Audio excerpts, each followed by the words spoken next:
Yes. We begin with breaking news here at 5 o'clock. A police pursuit is underway in Sherman Oaks. And as you can see, the suspect is weaving through traffic on a motorcycle. Let's go up to Stu Mundell in Sky 2.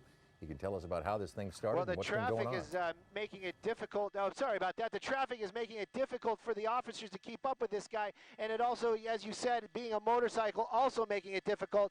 Now, LAPD started this pursuit. That was Topanga Division, started this pursuit about 20 minutes ago in the Topanga Canyon area on Victory. Originally wanted just for reckless driving. Now, officers from LAPD quickly got their airship overhead. And because of it being a motorcycle, they've been in a tracking mode, and then they went back to a pursuit mode, but they basically have been keeping an eye on this guy. They do want to stop him, and they want to talk to him. Him being on a motorcycle making it very, very difficult for LAPD to find any kind of way to bring this to a forceful end, like as in a pit maneuver or spike strips or anything like that. Basically, the only weapon they have right now is that airship, and they're using that in their fullest here, keeping an eye on this guy, calling out locations. Now, since he's been on the 101 freeway pretty much since the Calabasas area, now we are over in the studio, just entering the Studio City area right now. Basically, they've been calling it out, but they've basically asked the CHP to take over this pursuit. We've saw a couple of CHP units on the freeway, but again, in this heavy traffic, the only other officers that could possibly really keep up with him would be other motorcycle officers, and we have yet to see those in this pursuit. Again, though, right now, I can tell you that we're approaching Woodman, and we're on the 101. Again, the original want for this guy, just reckless driving, and now it's going to be felony evading as well. The airship doing most of the work right now, calling out the locations and letting the officers on the ground know, even if the CHP does become the primary, they're going to start using the LAPD airship to keep eyes on this individual, to make sure that they know exactly where he is and where he gets off. Of course, if he does get off the freeway, LAPD will be notified immediately, and again, it's unclear if they will use the pursuit tactics that we are more commonly see, where they're right behind him, making that presence known, or they're just going to watch him. But right now, still eluding officers, and the original want was just for reckless driving. I don't know if you can comment on this, but we have to make mention of it. I mean, it looks like he's wearing a cape or an overcoat of some kind. Not that that has any kind of significance, but it is kind of different on a motorcycle. Well, you know, we saw that it looks like a leather trench coat, and he was digging in the pockets earlier on. It was unclear what he was looking for. I thought maybe he was looking for a cell phone or something along those lines. And again, these are the things that officers are watching from the helicopter as well, and also commenting on. We don't know why he's being so elusive, why he doesn't want to talk to officers, and that always puts LAPD or any police agency in an odd spot when they're in a pursuit. They don't know what this guy really has in mind. You know, he might be armed, he might not be armed, he might have some, maybe he's under drugs. There we go, there's the CHP, and there you can see, as soon as this guy sees those officers, he's really starting to open up that speed, weaving in and out of traffic. Again, that was the CHP officer, and they are working in unison right now. CHP in the lead agency, they basically handed it over. You can see we're approaching the 134, and it looks like if he stays on this side of the freeway, he's going to be taking the 134. Again, though, Laurel Canyon going to be the next major that he's crossing, and traffic is pretty, I would call it more than medium. It's kind of packed down there. The bike obviously having an easier time getting through this, but again, a lot of traffic. Somebody could make one of these turns, very quickly change lanes, and this could come to an abrupt end, injuring that suspect. Reckless driving was the original one on it. The officers doing what they're trained to do, got behind him. They asked for what they call a backup and an air unit. That was the helicopter. Pretty much as soon as that helicopter got there and that first unit turned on his lights and sirens, this guy just took off. And the first thing apparently he did, or that we heard that he did, was go into opposing lanes of traffic to get away from that officer. So that was an extreme move for basically just, hey, we just want to pull you over. And again, this is why LAPD and other agencies are so interested in stopping this guy and talking to him. Those kind of reactions, you know, why didn't he just pull over? That's basically the big question. It really really seems like we're just staying on the 101 freeway up. Now, as I said it, he's really starting to cut around because he does have a choice over here of the 10 freeway, but he's just weaving in and out of traffic. Again, I don't think there are many, if any, units, black and white units behind him anymore as he's working his way. I just want to make sure we don't lose him here. And as we're starting to work, it looks like we're going to be going south here, so that's going to be 5 freeway. That gives him the 60, and also, yeah, the 60 freeway if we keep in this direction. He's starting to pick it up right now. He's got to know, though, I mean, a pursuit in Los Angeles, he's got to know that helicopter's overhead, keeping an eye on him, even though he doesn't see any black and whites, too. Well, that's right. And, you know, and that's the thing. You'd think that with that knowledge, you'd just say, hey, you know what, I better just, you know, pull over. Or you know what, maybe he's doing, I just want to enjoy my last couple of minutes. But this doesn't look very enjoyable. This looks like he's really trying to get away. And, again, you never away. He is speeding up now quite a bit, like you said, really starting to move out. And, again, we're coming up on the East LA interchange, so he's going to have several choices of where he can go as we work our way down here. Again, though, looking ahead, it is just, well, the 60 really looks like it's backed up pretty bad. But again, you know, he's just going to weave his way in and out here and just keep everybody at bay. Well, you know, we have legal analyst Steve Meister on the set with us. We were prepared to talk about the Jackson verdict, which we will certainly in due time. But he was saying he probably felt that he could get away at first, and now he's just so too deep in, so he's just going to continue. He really has no other choice but to just keep riding. You know, as Steve, as he's mic'd up, as a criminal defense lawyer, have you ever defended somebody in one of these? Yeah, I have. Oh, hold on one second. We got to hook your mic up here. I think that's where he was saying he Yeah. knows what's going on because Yeah. he's had clients that have done the exact same thing. We're going to try to get your mic working. It is one of those deals. Steve had written us a note saying he took off because he thought he could get away with it, basically.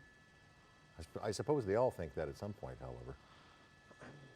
Well, again, yeah. you know, maybe he's just going until he decides to stop, as happens in so many different cases where he'll just decide to give up because he can't. Here. All right, and maybe he's going to familiar territory. Yeah, you know, or maybe he's just using one of those in and off the freeway type of deals. No, it does look like we are going to be getting off the freeway here. I'd like to get a street name if I could, but again, CHP and LAPD have been working on this, and basically changing the guards was just going on when he made this move. We're definitely on streets out here, East LA area, and this, I'm sorry, this is going to be, we're in the Hollenbeck. Look at this. Look at these pedestrians. Just changing his mind. I don't know what the deal was there. Just basically made a U-turn right there. Maybe he really thinks that he can elude them. Looks like he's going into a walkway. And is he going to try a foot bail? Yeah, yeah. And, you know, this kind of gives you an idea that this guy really knows the neighborhood. That was a little walkway that took you onto a side street out here. Again, this kind of movement lets you know that this guy probably knows the area or got very lucky right there. Again, we're in the Hollenbeck area, so we're probably Boyle Heights is going to be the area. He got off the 60 freeway and basically started on some side streets and then just said, you know what, I'm just gonna make this U-turn and work our way over here. Again, though, I'll get you a street here in just a second, but no officers behind him right now at all as we're approaching a major out here. And again, you know, he might be thinking right now he got it made, running a red light, not very wise. I can tell you just because I read the street sign, that was Indiana that we just crossed. But again, in a residential area out here and still eluding LAPD and other officers. He's got it. Yeah, there he goes. There he goes, right here. Yep. Looks like he's basically running into his house. You can see somebody else over there basically grabbing the bike for the guy. Basically just went into the home. I want to keep an eye on this guy with the motorcycle as he kind of puts it away. You know, again though, dropped the bike, ran underneath these trees into that home. Again, officers from LAPD, CHP, not quite here yet. Well, you know what's interesting is apparently not, because most of the people, if you noticed how slowly they were walking, those pedestrians trying to walk across the street, I mean, they couldn't see. Now, what is this about? Yeah. I have no idea. I have no idea if these people know this guy or are related to him. Yeah, basically, this guy just came and grabbed the helmet and is walking off. And, But you know what, they're Stu? basically doing. Don't want to interrupt you, but Steve, that might be him. Didn't he have on a black and white checkered shirt and some white gym shoes? He looks like he took off the coat, Stu. I think this is the other guy. I think this is the guy that basically put the motorcycle away after he dropped it. Now, there was a gentleman walking out with a young person.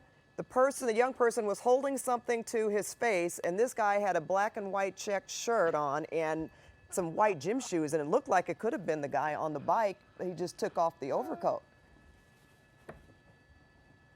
All right. Yeah, it could be. It could definitely be. That's your reward, Stu, for helping move the motorcycle into the garage. That's the helper. Yeah. Yeah, that's the helper right there. That other guy basically just walked off. I'm getting some direction. Go ahead, and look around for him. That may have been the guy. With the young person. Exactly, who did have something up to their face. Yes. That's him, isn't it? Looks like it. Black and white shirt, white shoes. Yeah. Dark pants. Hang on just 1 second here. I'm having a little difficulty holding this shot because we were set up for the other thing, but we'll definitely try to keep an eye on this guy right here. Again, hang on just 1 second. All right. Yeah, that's no problem. We can still see him. You're keeping him in. You're doing a good job. Yeah. It looks like he's going to be going behind a building here. It looks like we're working our way out towards a mall. Going to keep an eye on him, like you said. This could very well be him. Just walking along here, nothing to see here.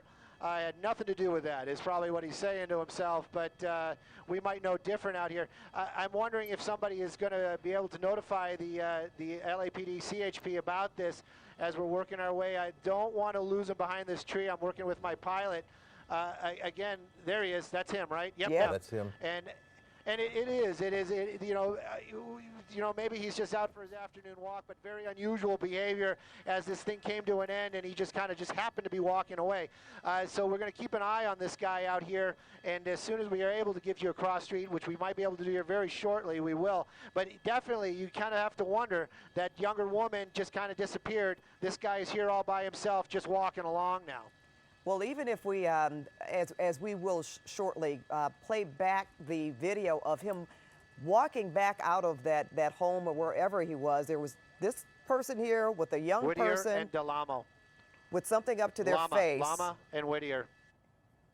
And it certainly I'm just looks like I'm just working with my pilot, who's actually talking with the shirt on. If anybody else, if they can there. hear us, Paul and Steve, with the black and white gingham shirt, the white gym shoes.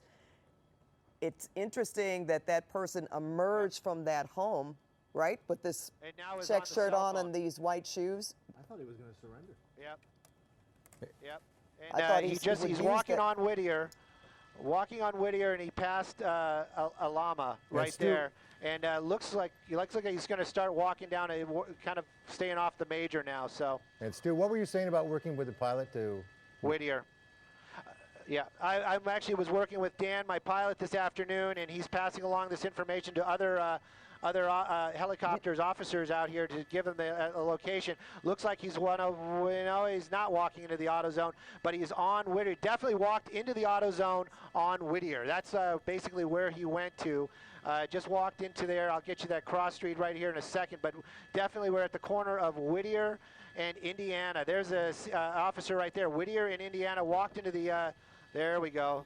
They're working their way over there right now. So, well, Pat and Ball, we're going to find out very shortly if this guy was involved in this pursuit. Yeah. If this it was a very clever play and an excellent try. I got to give you that. This probably is one of the endings that has given me more thought, than just dumping and running.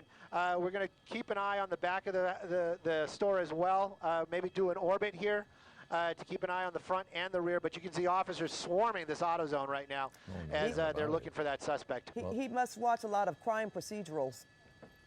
Maybe he figured that one out, because that was what do you call that, Steve? Is that a bait and switch? I don't know, but he apparently took off that overcoat very quickly and walked out with someone else. It almost, to me, looked like he was trying to appear that he was giving aid to that young person, but was able to walk away. But now he's surrounded. They seem to be have him in custody. Yeah. Leave it to CBS 2 legal analyst Steve Meister, to astute person and a critical observer of people, to figure out that was him walking away. Steve, thank you very much. Don't tell him my name. Well, he might ask you to represent him anyway. That you can know my name for. Then you can know my name. It's not where I live. Well, Hollenbeck LAPD definitely talking to this gentleman right now. They're going to take him into custody and definitely have some questions for him, that's for sure. But it's most bizarre ending to a pursuit that I've seen in a long time, that's for sure. Well, there's no doubt about that, Stu. We want to thank you very much, and we'll get an update from you a little bit later on in the newscast as we move on here to other big news.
But he continues to take these weird off-ramps. And here he's jumping out of the car.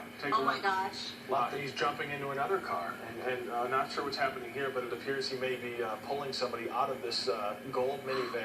Oh my gosh, he's hijacking someone else's car. You can only imagine what that feeling must be like. So now he's jumping, and he clearly did not take the child with him. It was just him. It was just him. There's no child with him in this new minivan that he's just taken over. He commandeered it. Looked like from a woman who... Right. It looks like maybe the car's been damaged there a little bit. Maybe. You think he blew a tire up there, that upper right? It's hard to tell. Maybe he damaged the front nose enough that it's rubbing and it'll potentially blow. Is because they are so close to Centennial that they can push it just a bit longer to keep police informed where he is, and to also be sure that they're safe so they can get back down. And here he goes. Looks like he's going to possibly jump out of the it looks like he's going to jump. There's some smoke coming off that car.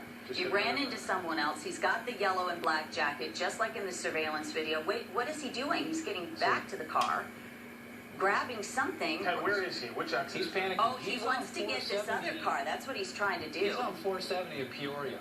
So this is the off-ramp to Peoria. There's the on-ramp, and now he's... Yeah, his car's got a lot of damage. This isn't going to be much longer.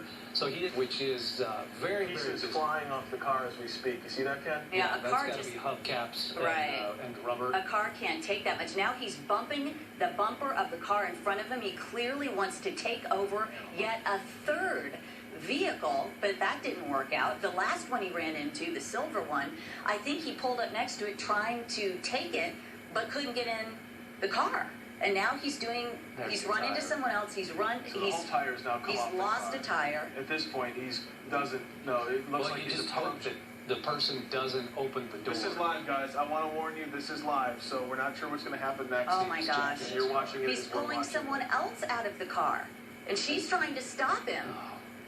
That is amazing. And so he damaged that gold minivan, clearly bumping into that guardrail, and realized he had to get into the car, and he did it. And this is the scary thing about these chases, guys. You don't know what somebody's capable of. Even when police aren't chasing him, he's just trying to get away, and sometimes they'll do whatever it takes even if it means pulling somebody else out of their car and jumping into their car. Now, once again, going in the wrong way through traffic. But He's rammed about 2 or 3 cars at this point. Trying. This is Lincoln. Okay, so now so Lincoln is the cross street. There's all right. the police. Right. There's the Okay. T-bone. So this thing hopefully will end right now. He's getting out of He's the car. getting out, and what's he going to do now? Well, police. Going to try to pull someone else out. It's too late. It's too late.